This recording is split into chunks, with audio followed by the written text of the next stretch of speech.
Good afternoon, everyone. My name is Megan Stroud, and I'm the co-founder and CEO of Tack Advisors. And I'm so excited to be here today for our last webinar of the year with three esteemed administrative professionals who have exceeded expectations in this field. In a moment, I'm going to let them introduce themselves. But before we jump in, while we're waiting for people to enter this webinar room, I want to go over a few housekeeping items for all of you who are joining us for the first time. So while you're joining us, hopefully you can see and hear us. Unfortunately, we won't be able to see and hear you. So we have enabled our chat function as well as the Q&A. And if you have any questions or additional comments throughout this webinar, feel free to throw them in the chat and Q&A function. Now, we have had a lot of pre-submitted questions, so we're going to do our best to get through all of those for this AMA today with Kelly, Justine, and Erika. And then if we have some time at the end, we'll make sure if there's any additional questions that come through this Q&A that we tackle those as well. I am going to go ahead and launch a poll because we're really curious to see who's joining us today. And while you're going ahead and answering those poll questions, I'm going to let Kelly, Justine, and Erika introduce themselves. So why don't we go ahead, and Kelly, do you want to start and introduce yourself and give the people joining us today a little bit of information about you and your background? Yeah, totally. Hi, everyone. I am Kelly Kovacs. So about 14 years ago, walked into Twitter, supported Dick Costello, who is the CEO there.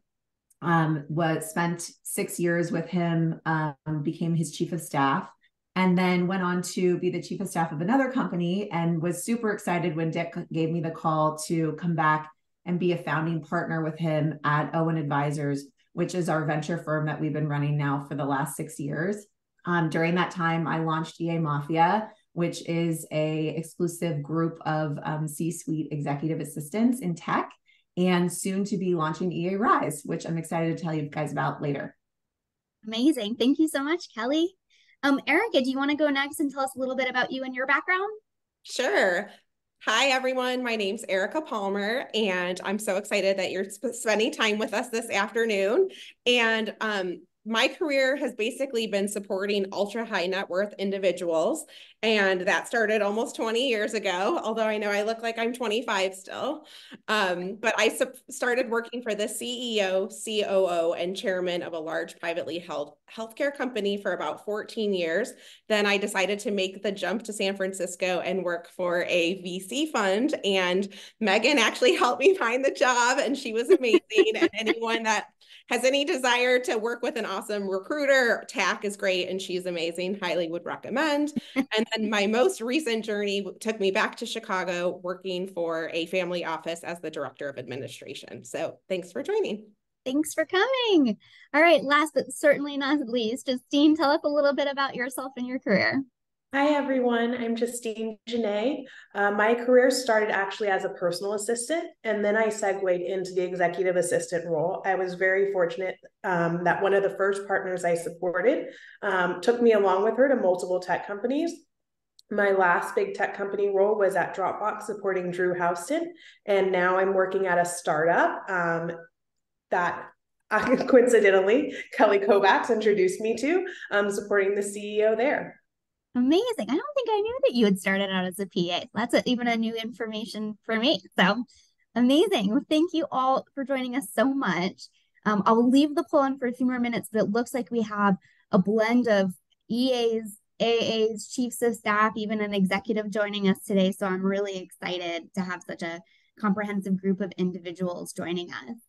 Well, why don't we just, for time's sake, jump right into the questions? And so in that vein of people joining us that have executive assistant titles, administrative assistant titles, ABP, EBP, chief of staff, director of administration, executive operations, like how would you guys define the differences in these roles, especially because all of you have held various roles with various titles over your careers? I'm really curious to hear your thoughts on the differentiation in the titles, and also, do the titles really matter? So Justine, do you want to kick us off? Because I think you have some really interesting insight into this. Yeah, I feel like in my opinion, the titles really don't matter. I feel like at the core of our role, there's so much overlap between all of the different titles that you could possibly have. But what's always most important to me is my relationship with the executives I'm supporting and their teams. If there's mutual respect for the role I play in supporting the organization, I feel like that's what's most important. Amazing. Anything else that you'd like to add? Maybe Kelly? Yeah, I mean, I think a lot of EAs are always looking for that elevated title, because I think in a lot of ways it can define that you've made a lot of progress with your executive, and if you want that the accolade or the to the promotion to in order to really show that you've grown with the organization. And sometimes it's really difficult because your executive can say like, well, what does a chief of staff mean? What is that? And and in a lot of ways they'll say you're already doing a lot of those things. And so I would just say, similar to Justine, don't rely so much on your title, but also understand that the chief of staff role can look really different across different organizations. Sometimes it's a MBA person who is more McKinsey and really is trying to create models and help your executive think about new revenue streams for the business. And I really see such value in an EA becoming a chief of staff, because I think that they're really running in parallel with the executive, and there's such value for the executive and for the company when the EA can hold so much information about what's happening and has all the context. Sometimes it's just really difficult to get your executive to give you that title. So I've seen other things like director of the CEO or office of the CEO, which shows a little bit more of an elevated position that doesn't hold like all this kind of weight around that chief of staff title.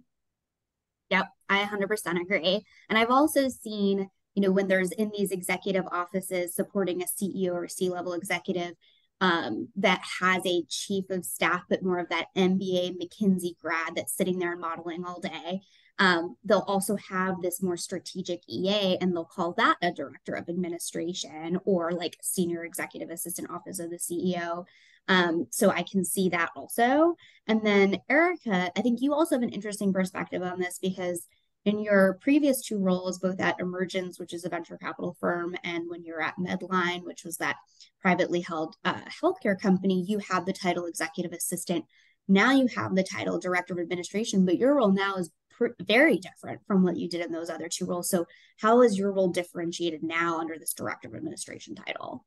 Yeah, I'm happy to comment on that. And also at Emergence was the first time I actually experienced working with a director of administration. And so I saw how she was involved. And a lot of it to me is based around like office space or even more HR, like having the EA team report to the director of administration, getting involved in IT support, and just more of the areas of the business that are crucial, but that an EA day-to-day doesn't have the time to really get involved with. So yeah, I would agree.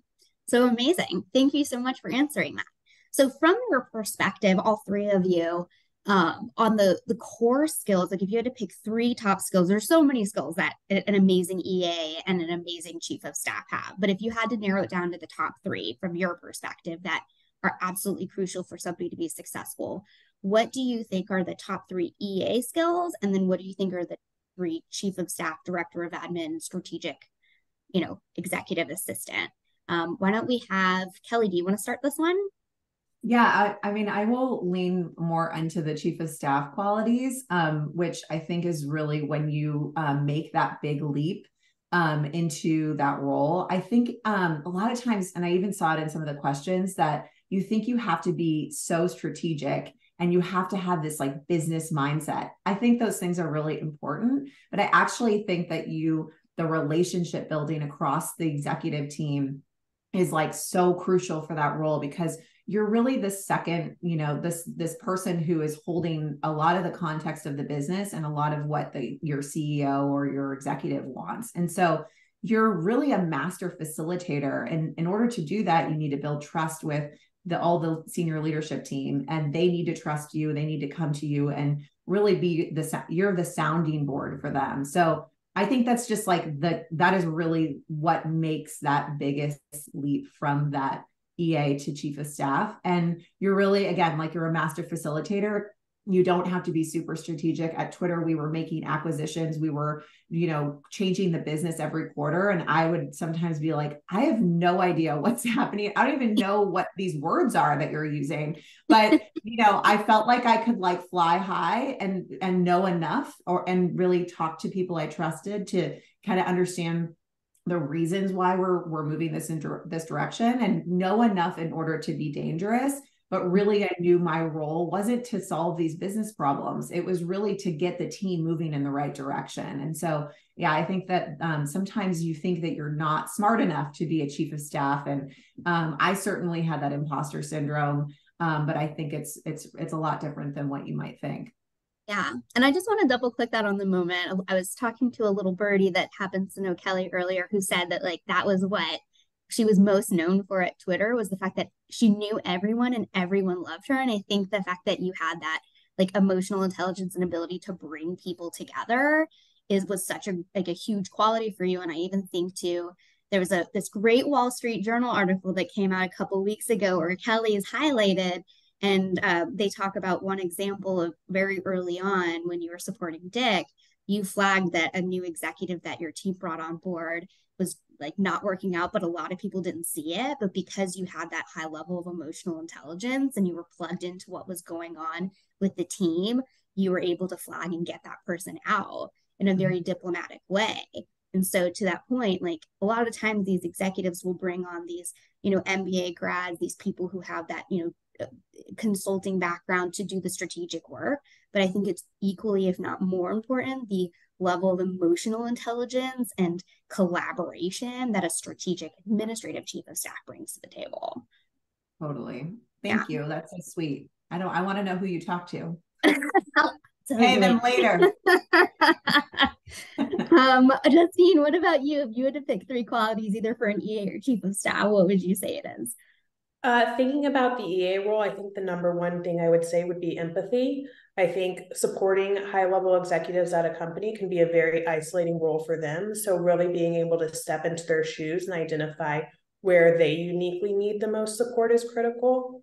I would say I've partnered with many chiefs of staff. I would say there's a huge difference in attention to detail in the chief of staff role versus the admin role. Something that might come so basic as to like double checking the PowerPoint and making sure there's no errors and everything is completely consistent across board might get missed by the chief of staff, but the EA is really going to notice those details. And I think being able to mirror your executive's level of urgency and to amplify that throughout the organization. Oftentimes chiefs of staff have their own area or domain of the business where they're really focused in on. And because they don't have that bird's eye view, their level of urgency might not always match that of the CEO or the executive. So being able to really hone in there and amplify that so that everybody's working at the same speed is critical. Yeah, I love that. I think that sense of urgency piece is so critical. And I think when you're especially at the CEO level and priorities are constantly shifting and changing, and what maybe was important even 2 hours ago is not important anymore. And because you're working so closely with them, like you're the first person to know, right? And so kind of again going back to what we were even saying with Kelly of like being able to then triage that out and make sure that the rest of the team is pivoting or sailing terms like tacking at the same time is super important. So I agree. Anything you'd like to add, Erika? Definitely. I love this topic. I think I'm very passionate about it, and I love what Kelly and Justine both had to say. For me, I think the number one important skill for an EA to have is confidentiality.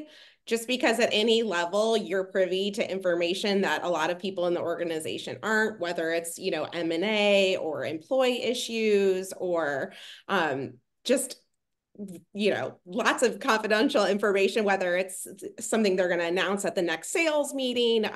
And I just feel within confidentiality within you and your boss's working relationship, but then also within the executive office, like there were times the president's EA knew things I didn't know, but, you're not always meant to share that, even though you're working in the same executive office. And I think I had a lot of peers that you had to always be careful about who you're, I think there's a fine line between having friends and colleagues when you're an EA, and you want to be that, partner with everyone on the EA team, but then you have to keep things close at hand because you're obviously privy to more confidential information. So I think that's super important. Another thing that I like to always think is a super important skill to have is resourcefulness.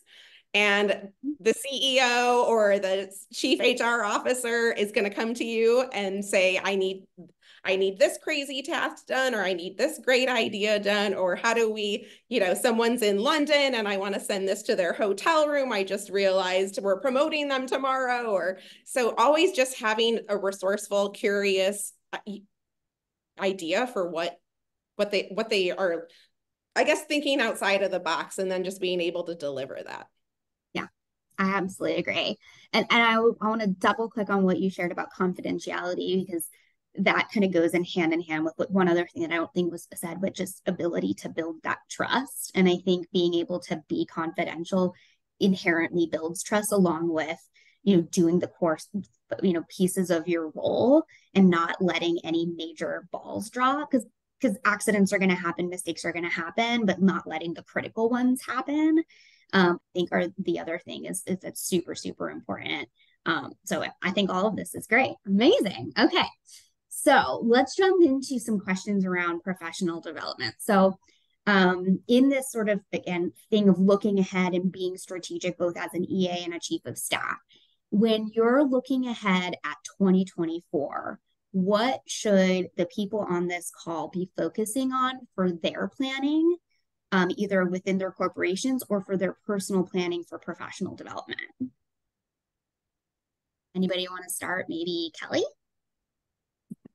Sure. Well, I think we can't go into 2024 without really thinking about AI and how that will impact the assistant role. And I've been exploring this with Mafia. We're having a big discussion about this in a few weeks, just to talk through what are all the skills that you should know, the things that you should be leaning into on AI, and how should you be incorporating this into your daily work life. I think that if it doesn't get addressed and looked at and just get over the hurdle of even just being scared of what this is, I think that it's possible that these tools could overtake some of the pieces of the admin role, which you really want to combine the human and the AI, because actually I think AI alone really is not going to make an executive more successful. But I think having the EA combined with the AI is going to truly make you so invaluable to your executive in your company. And there's just very really cool tools out there with Coda. And we actually have Amy Shaw, who supports the CEO, Shashir, at Coda and Mafia. And she is we've had to go through 2 or 3 trainings, because at first I'm like, this is so technical and insane, I can't even understand half of what you're talking about. But, the second or third time, I'm realizing that this is so powerful, and it makes her move so much faster with her executive. And the more we can lean and learn more about that, I think will be a huge differentiator for you as an assistant. And I think I think these tools are constantly evolving, so you can kind of create what you want out of them. 100% agree. I'm so bullish on artificial intelligence and pairing it with this executive support role, because Amy's on the call. Sorry, Amy. Oh, hi. She just put something in the chat. Hi, thank you for being so smart and technical and amazing. Well, and in that vein, Amy's on this call, but there's some really killer EAs within the Mafia who work for companies that have integrated, if they aren't a direct AI company, that have integrated AI into their technology, like Zapier, and we talked about Coda and Slack, and I think leveraging these tools that are going to create productivity for you as an EA, right? So you can offload some of the minutia from yourself, right? And you can focus on the more strategic and creative work. I think people who are afraid of AI, there's nothing to be afraid of. Fool around and find out. There's a more derogatory way of saying that, but FAFO, just have fun and play with these tools. And like you said, Kelly, you're building curriculum around this to really help EAs take that to the next level, which I think is great. Justine and Erika, anything else that you're doing for 2024 planning right now, or ways that you're helping looking ahead either for your company or for your own professional development? One thing that I wanted to say that I think should still be a big focus for 2024 is cybersecurity. I was with a chief security officer in a meeting who just asked a room full of us, if you get hacked, what do you do? And we all looked at each other, and it's one of those things where you're like, well, we're not going to get hacked. We have a great security officer. But then we literally learned about the magnitude of the hacking multi-trillion-dollar business and all of the crazy creative ways that they're trying to hack you. And it's not, I mean, obviously, yes, there's clickbait, but it's so much more sophisticated to people literally tapping into your network in your actual building. And so I just think it's really important for everyone in every organization to be really keen on cybersecurity and be able to answer the question, if you're hacked, what do you do? Do you make a phone call? Do you call a lawyer? Do you call your legal team? Do you call your CEO? And just having a plan in place and that shared company-wide, I think is really important. I 100% agree. And actually, those are, I think, the two fastest growing industries right now are artificial intelligence and cybersecurity. So if you're looking for jobs in those spaces, they're actively hiring, but they really are. They're two very important. Anything else you'd add, Justine? I think the one thing I would say is build your network. I feel like the value of my network became very apparent to me during the pandemic when we were all dealing with things beyond our normal day-to-day scope or dealing with troubleshooting issues that we had never experienced before. Having trusted colleagues in your network who you can get to actually just pick up the phone and help you figure out a solution right then and there is so critical. I've been very fortunate to be a part of this group EA Mafia that Kelly will tell you more about, where I know I can pick up the phone and say, here's what I'm having issues with. Like, have you ever booked a private jet? Do you know how I can get a concierge doctor somewhere so we can get our executive team COVID tested? Like, you never know, things run the gamut. So having people who you can really rely on to be a sounding board for you is really critical in this role as you continue to grow in your career. Amazing. On that point of network, and I know that Kelly's going to share a little bit more about that later, but anything specifically, Justine, any network that you really love? I would say I have a really tight group of admins who I've worked with at different companies who I've managed to stay in close contact with. And last night at 11 o'clock at night, we were group texting, talking about different things we're dealing with. So I feel like being able to have a sounding board, someone who you can trust, is critical. Okay, great. Okay. I'd like to give a plug for a family office community I'm part of called Forge. Oh, And great. they do master classes a couple times in a year around the country. And there's just an amazing community wall with a lot of shared questions around compensation, and best practices, or even someone was like, I need a concierge doctor in LA. Does anyone have someone they're using? And it's everyone from, office manager, EA level to CIOs of family offices. And it's just been really helpful and a really good community, because the joke in the family office space is if you've met one family office, you've met one family office, because they're all just so differently organized and really uniquely set up. And so it's just a really good network for people who are all in the same boat and looking for the same tips and tricks and networks to be connected with. And so I've really enjoyed my affiliation with them. I think that's great too, because as for family offices, like I'm sure you feel like you're kind of alone in what work you're doing. And so in order to connect with other people who are doing the same type of work, I'm sure is really like, you want to feel like you're, there's some camaraderie there.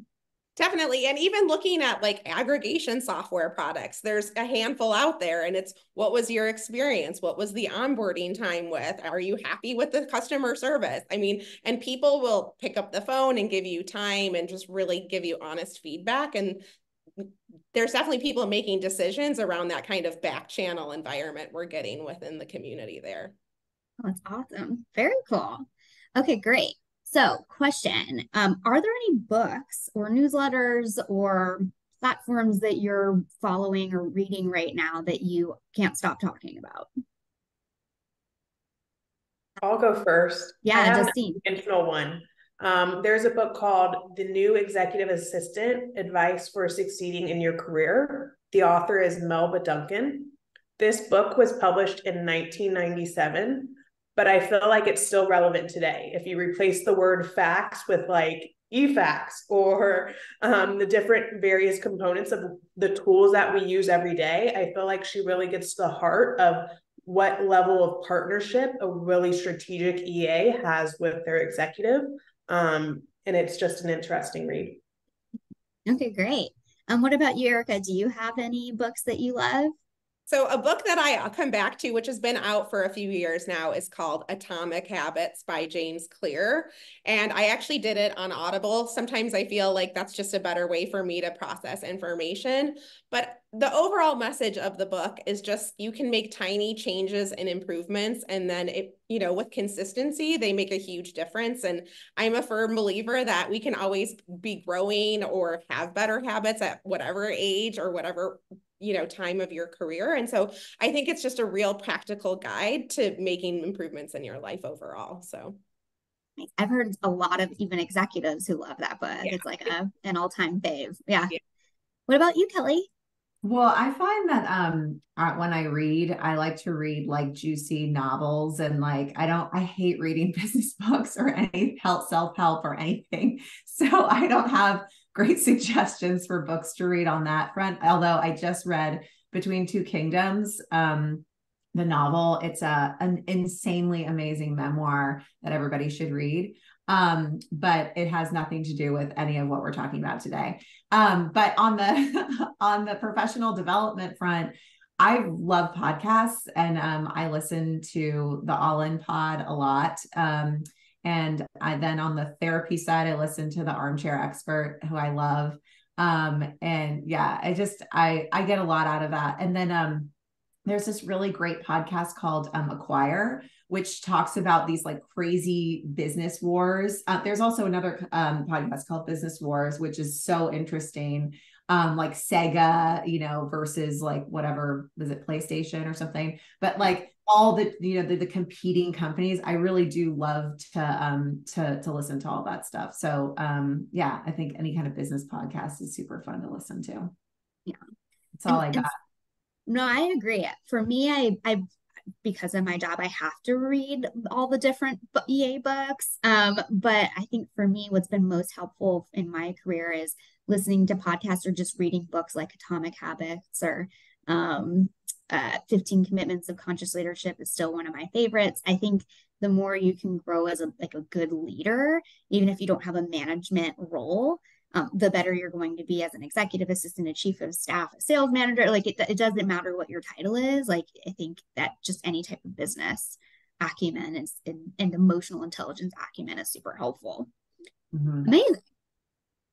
So I have a situational question that came in that's pretty specific. So we'd love to hear the team's thoughts on this. So this says, I'm naturally a very detail-oriented person and have always had a hard time seeing the big picture and thinking strategically.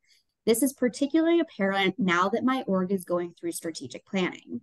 What advice do you have for someone like me who struggles to see the forest through the trees? And then they give a little context. They're about 10 years into their career as an executive assistant. So Kelly, since you were in the multiple chief of staff roles and now you're also an entrepreneur, like, do you have any specific feedback for this? Yeah, I mean, it kind of goes back to what I said in the beginning, which I think is lean into your strengths and know what you're really good at and what you're not really good at. I really suck at math. I actually really suck at making models and reading financial models, which I'm an inventor now and a partner in a venture firm. So I've had to lean into our associates and our head of investment to help me fully understand what are the key things that matter that I should be looking at here. But I don't pretend to know any of that because I think it makes me feel like an imposter. So it's so much easier for me. And I'm also a very honest, transparent person. So it's just easy for me to be like, I don't even understand what I'm looking at here. So I think what I am really good at is, connecting the dots across the team, and helping, helping like build relationships across our network. And so I think that for this person who put this question in, I think, what are the things that you're trying to be strategic about? Are you a part of these conversations? Are they looking to you to answer, key business decisions? I would say probably not. And instead, they really want you, I'm assuming, is to like think of an amazing way to pull all of this great content in order to run a really great strategic planning session, and think and help think what is the best way to get the executive team to be, thinking on a more strategic level. How do we get the flow of a 4-hour offsite where we're going to pull OKRs together and get the flow in the right way so that they can, really execute to make that planning happen. That's when they turn to you and say, like, that was amazing. Like the way you set that up and you pulled what we needed, and, really like created great context around the notes, and like, great follow-up like that. Those are the things that make you really shine. And I would say, like, probably lean more into into the things that you do really well, versus trying to like lean into things that like it's just too hard, right? Or doesn't make sense. Is that I feel like I didn't really say that well, but hopefully that No, I makes think you sense. said it really well.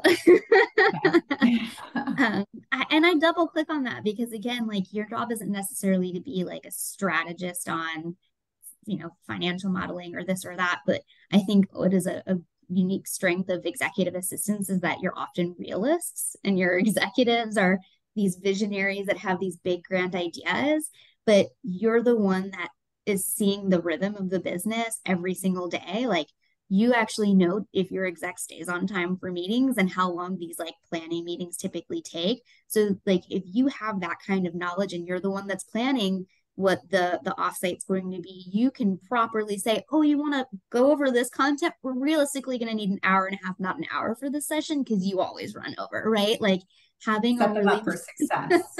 Yeah. like, so I Right. 100% agree with that. Yeah. Anything else? And also the interesting thing is that, like, also being strategic is like a lot of like of human behaviors, like strategic, like moving the pieces around. So it can be, you're having a really difficult time, your CEO is having a really difficult time with their COO, and you're nudging the CEO to mention certain things in their one-on-one in order to move something forward. That is strategic. That's so helpful. That's like, that is the superpower of knowing relationships, knowing people, and how to not manipulate, but sort of like manipulate getting something what you need done in order so that there doesn't cause this whole dumpster fire, right? You're really the one that's like creating the flow of communication across your team. And that really is so strategic. Yeah. Yeah. It's like emotional judo, Yeah. emotional jujitsu. Yeah. 100%. Eric or Justine, do you have anything you'd like to add?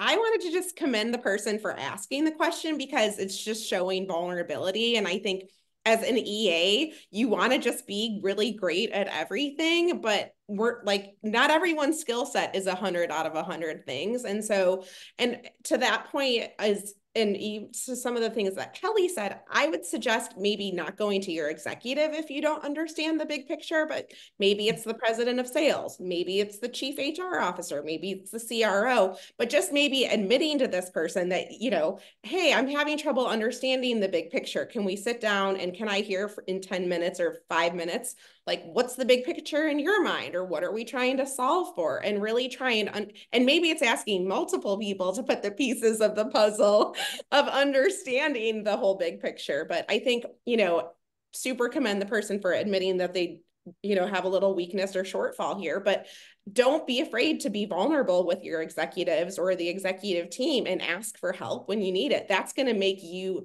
be a better support person and just understand the overall business better. So Love that. Amazing. Anything else you'd like to add to that, Justine? I'd say the last thing would be ask questions.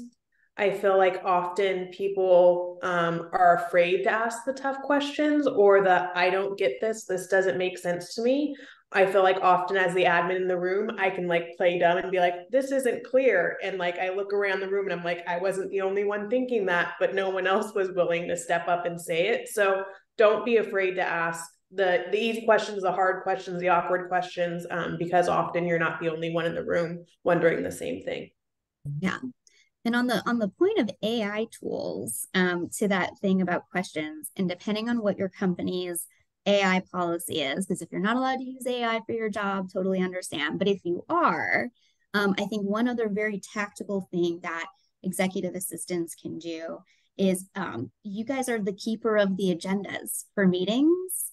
And if there's some really complex ideas, now you can throw into ChatGPT or some of these other programs and ask it to break down these concepts for you in layman's terms.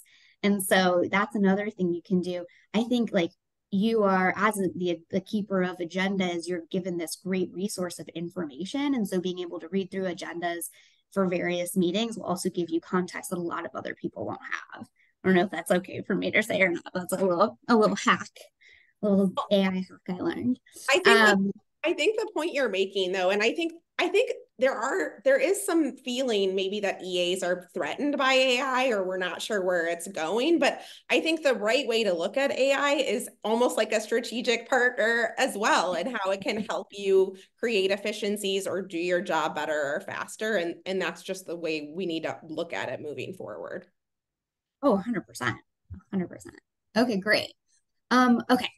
So Kelly, this is a question for you. What steps did you take from being an EA? Because you first started out as an EA to Dick, and then you moved into this role as chief of staff and ended up having a seat at the table. And so how did you take any intentional steps, or did it sort of organically happen to get that seat at the table with both Dick and his direct reports?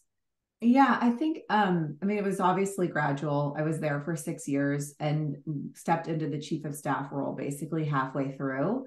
I think it started like with a little bit of rope. It was like Dick wanted something done and it was at a bigger, it was like, at a bigger scale than what I was currently working on. And so I took that on and owned it. And I was able to build the trust that I could execute on what he needed to get done. And then he would give me something bigger and something bigger. And that was when, it felt so natural that the progression, that at 4 years in, it's like you're a core person on this team who's owning, pretty big things that we need to move forward in the business. And yeah, so I felt like it was a pretty gradual process. And I would say, it really depends on who you're working for. I have mentored and worked with a lot of assistants who really struggle with their executive who doesn't give them a lot. And it's not necessarily because of you. It could be like, there could be things that you aren't succeeding in, which is why you can't get more responsibility. But I also think it's your executive. It's like, is their mentality that they want to build this relationship and this partnership? Do they see the value, and can you go further with that executive? And a lot of times, if you can't, like, it's a combination of either some of what you're bringing to the table and also what that executive is thinking. So I think that it really starts with trust. It really starts with small steps of owning, other things that are kind of outside of that assistant role that can help them really, your executive really see that you can take on more and build, beyond that. I also, this is kind of a weird segue, but I think that actually like your presence of who you are, how you speak, your communication, how you dress, how you show up, like actually really matters. I didn't realize this like when I was doing the job, but later I would always talk to executives that I worked with before, and they would give me that feedback. Like, I just always felt like you kind of acted like you were at the table when you would show up with more of a professional presence. And I do think that now looking back, like really mattered. And you see it probably with people who don't do very well at those things. And you're like, I don't want to be that person. So yeah, I think those would be my suggestions. Executive presence is really what it comes down to. It's the way you show up emotionally, it's the way you show up physically. In addition to everything you shared, I think that was I don't think that was a weird segue. I think that was a great segue. It was just more like, I guess I was thinking like the way you dress, like how you look. I don't feel like you have to be like, you don't have to look amazing, but I just mean like, just more executive presence. Yeah. That's a good way to put it. Amazing. Anything else you'd like to add, either Erika or Justine? Because both of you have very much always had strategic partnerships as well with your executives. I would just say that it's okay to be assertive and tell your executive, like, I want to work on something more strategic, or I have the bandwidth to do something more complex. And then, like Kelly said, once you start earning that trust, they will just start giving you more and more bigger things to work on. But don't be afraid to tell them that you're ready for more, whatever that more is for you. But I think that door is always open. And at the end, if you want to do more and you're going to succeed more, you're going to be ultimately more happy in your role, which is a win-win. So, yeah. And I want to add to that. And I think that's a really great point, because when executives are moving a million miles a minute, it's really hard for them to focus on you, right? Like it's not a two-way street all the time, as much as I think there's some really great executives like me and Kelly who deeply care and like, really focus on helping the executive assistant role. But a lot of times when you're going a million miles a minute, it's hard. So not only raise your hand and say, I have bandwidth, but be specific and say, I have bandwidth. Let me take that deck off your plate and give it a stab. And you can always then, make edits additionally, but like be specific on exactly what you want to do. Don't just say, oh, I have bandwidth, and leave it to them to make that decision, because now that's one more decision they have to make and they already have decision fatigue. I saw a question in the chat. Should you dress up even if your leaders dress more casually? I'll say one of the executives I supported, she literally looked like she could have walked off like a Vogue photo shoot. She was the best dressed person in the company. Everyone knew it.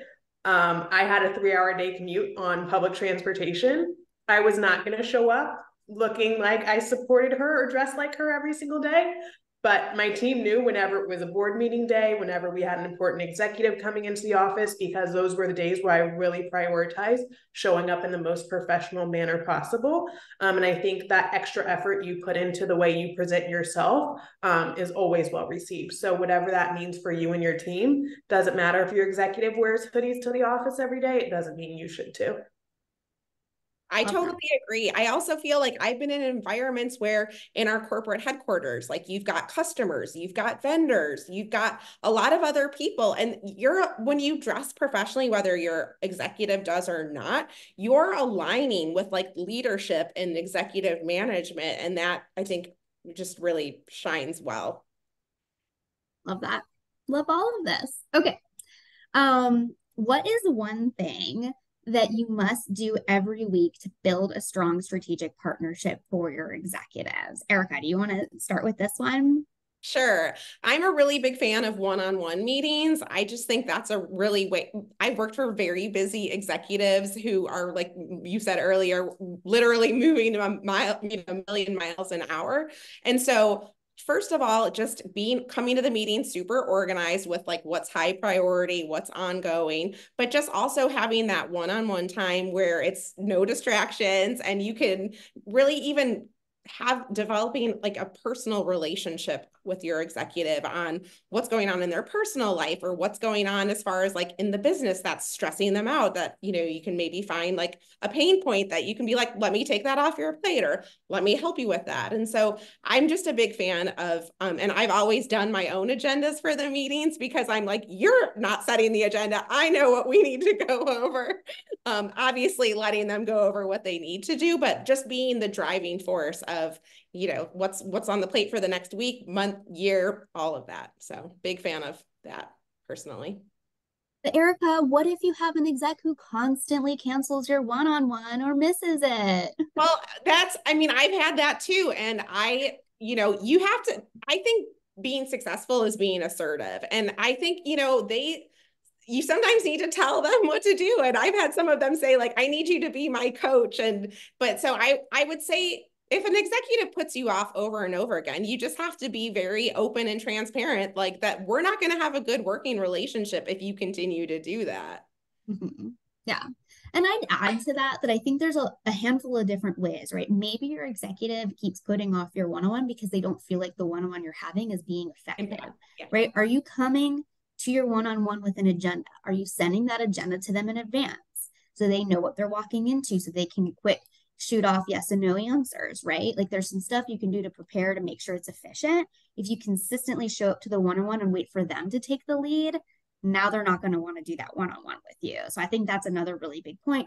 And then again, like the kind of funny memes that you see of like, could this have been an email? Like maybe some stuff you can get answers to and send to them in Slack or send over email or whatever your communication method is, so that when you do have your one-on-one, you can just focus on strategic conversations. And so I think like modifying the way you spend your one-on-ones too, it makes, is an important thing to think about. Anything you want to add? There's some hot chatting around this wardrobe thing, which I like. It's fun to read through this chat on it. But just to Megan, a little bit about what you were just saying on the agendas. Yeah. One of the pitfalls I think that more junior assistants fall into is they say too much and they talk too much. And it's really annoying. And it's like the executive doesn't want to know how you're doing your job and what you're doing to get it done. They just want to like get in and get out. And so help them do that by by staying super high level and like getting the answers and getting out of there. I think that the reason why you could get rescheduled a lot is because you're wasting their time. I agree with that. It's sort of harsh, but I just truly believe that that's a core reason. Yeah. Anything else you'd add to that, Justine? My last thought would be strategic about what time you schedule your one-on-ones. I've had executives who are morning people and like they knew they could just call me on their drive into the office. I've had executives who are like, I really want to sync with you at the end of the day because then I can sort of offload everything on my mind. So knowing what works best for them and tailoring it that way. Love that. Okay, great. Man, they're like blowing through time. I think we have time for like one or two more questions. So, all right. So let's do the situational one, which is I'm dealing with an executive who doesn't adopt my suggestions for her optimizing and organizing her workflow. I propose processes for managing her schedule and methods for inbox management, but she remains unresponsive and chooses to operate in chaos. Sorry, I feel for you. I often feel challenged by the thought, how am I supposed to help someone who doesn't want help? Other managers in my organization suggest managing up better, but I don't know how to do that if she's not responsive to me. So could managing up be effective in this scenario? And how do I provide this feedback during my end of year review? Justine, I saw you flag this was a hot topic you wanted to jump into. Yeah. So we'll let you take this one. First off, definitely to managing up. I feel like that's so core to our role. Like Erika said earlier, like I would never show up to one-on-one and expect my executive to have the agenda. Like that's something I want to own and push forward. But I would definitely say no to waiting for your end of year review. I feel like the feedback we want is always when it's taking place. Like I want live feedback. So I would expect that I would give the same to my executive. When something's not going right, you need to call it out then and there so that you can both work together to take action on it. And then lastly, I'd say you also need to sometimes accept the fact that maybe this isn't the right partnership for you. Maybe your executive doesn't really want your support, and maybe it's time for you to move on from that role and find someone who is really open to you leaning in and helping optimize their time, helping make things easier for them. And that's not always the case. Sometimes people just have an executive assistant because they're entitled to have one, not because they want one. No, I love that. Amazing. Okay. So for the purposes of time, we had a couple questions specifically for Kelly. So I want to at least ask just one of them that kind of goes into a final question that recently came in. So Kelly, what prompted you to make the move from force multiplier chief of staff to founder, because you founded EA Mafia and now EA Rise? Did you learn anything during this transition? And is there anything you would have done differently? So funny. I don't like consider myself a founder, but that's really sweet of everyone to think that. No, I think that well, first off, it's really hard. It's hard to launch something and put yourself out there. And before I launched EA Mafia, I almost didn't launch it because I was kind of embarrassed. Like, I'm not an assistant anymore. What makes me what gives me the right to like pull this community together? But I'm so thankful I did. I like some of my closest friends and some of them are on this call, just, came out of that, and I've learned so much from it. And I think that, I think actually a lot of the skills that I learned by being an EA and a chief of staff have helped me, stay organized, have also the way that I wanted to be treated as an assistant and a chief of staff, is a lot of the way that I feel like I can treat the people that I work with and the people that are in our group. I feel like there is, a little bit of a stigmatism around what an EA is and like, how it's valued. And I think that you learn so much about communication and about, really building relationships across an organization, and to be able to do that as a leader is really cool and fun. And yeah, so I think that's like the segue I've made into that new role. And putting yourself out there was really hard in the beginning. But actually, I went to I attended 36 Twitter board meetings. And one of the biggest lessons out of that, and I was obviously a listener mostly in those meetings, right? With everybody at the table. And I was facilitating the slides and bringing people into the room, all that stuff. But what I realized is that those people who are on the Twitter board are exceptionally smart, but they're actually like not necessarily mind-blowingly different than the incredible people that I know who are assistants and chief of staffs. And I think that I look back on that and I think, why not me? Why not be able to put myself out there and really dive into something that I really believe in and try to bolster that? And so I think that, if anybody is trying to launch something, like we just had a Mafia member who left her CEO EA role and is launching like a jewelry company. And I'm like, that's so badass. Like, do that. I think that's awesome, and all the skills that you have to be able to organize and build something, alongside a CEO. It's how cool to be able to do that and be your own boss. Right. So yeah, I think that's what I would say about that. I double click on that as somebody who was once an assistant and then founded a company. So I completely agree with everything you have to say. Terrifying, but it's rewarding in the end. It's so rewarding. Yeah. So on that note, and this was one question that came in really quick last minute, which is, how would you go about creating a personal network of EAs? And that kind of leads into, because there's been people asking about Mafia on this and EA Rise. So Kelly, as we close this out, do you want to share a little bit more about what you built at EA Mafia and EA Rise and the community that Justine's in, and we're recruiting Erika to be in, and a lot of people in the chat that are talking right now are in. So yeah, I'm gonna go into a little bit of a plug here. So 4 years ago, I launched EA Mafia, like I was just saying, and really with the idea that there's exceptional assistants out there that should be talking to one another. I'm not necessarily the expert. I had a lot of people who would come to me and say, how would you do this? But I have a really different executive who I still work with today. And he's very particular, and he doesn't like it when I talk a lot and explain too much, which is the reason why I made that suggestion.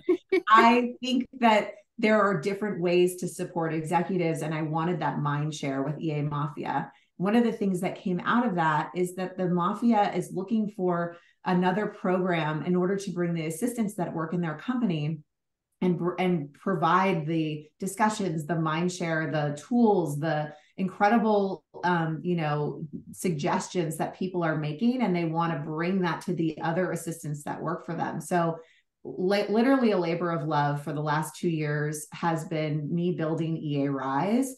And really with the idea that we can take the incredible thought leadership of Mafia and pull that down into EA Rise for any assistant that wants a network and a community to build, in order to build their career alongside other assistants who are looking for the same thing. So Rise will launch in January. We'll have, we're launching with 12 to 14 courses that are taught by Mafia members. These are like Amy Shaw, who's on here, Courtney Hickey, who I saw, who's on here as well from Zapier. Justine, they're teaching courses where it's like Courtney works at Zapier for the CEO of Zapier. She's going to teach a course on how you can utilize Zapier to be a better assistant. Justine is going to teach a course around what does the first 90 days look like with your executive and how do you get ramped up? You just can't go and find these things in like training programs. I feel like they really suck. And so I set out to say, these are the incredible people that I've gotten to know in this community. How can we share this across a new community that really supports assistance in all, private equity and finance and tech and all these different areas. So I think it'll be really great. And I'm putting myself out there again. And I'm super excited because Megan is joining me as COO of this new venture because we have so much that we believe in together on how to build Mafia and Rise. So anyway, sorry for like the full, I don't know, telling that you. was a great pitch, Kelly. You did the best. No, tell your friends. Tell your friends, join. Yeah, no, we're so excited. And for those of you who are joining us in our post-webinar email, you're going to get a breakdown of like what EA Rise is, what EA Mafia is, and a link to join the waitlist because we're accepting waitlists. Our plan is to launch in January. And I'm obviously biased since I'm part of the organization, but I think it's the best community that is around. So we really hope that everybody who is on this call join us, and we're excited for the next iteration of community and professional development for this amazing group of people. Totally. Awesome. Well, we're so excited. Thank you all so much for coming today. I literally can't think of 3 more amazing people to do this session with, and I'm so grateful. And there were so many questions that we didn't even get to. And so one more plug for EA Rise, but one of the things we're going to be doing quarterly on EA Rise are these AMAs with different Mafia members. And so all these questions are things that you'll be able to ask on a regular basis. And we're just excited to have you join us. And thanks again, ladies, for having a great webinar. Thanks, everyone. Thanks for all the good questions. Thanks, everyone, for joining. Bye. Bye. Bye.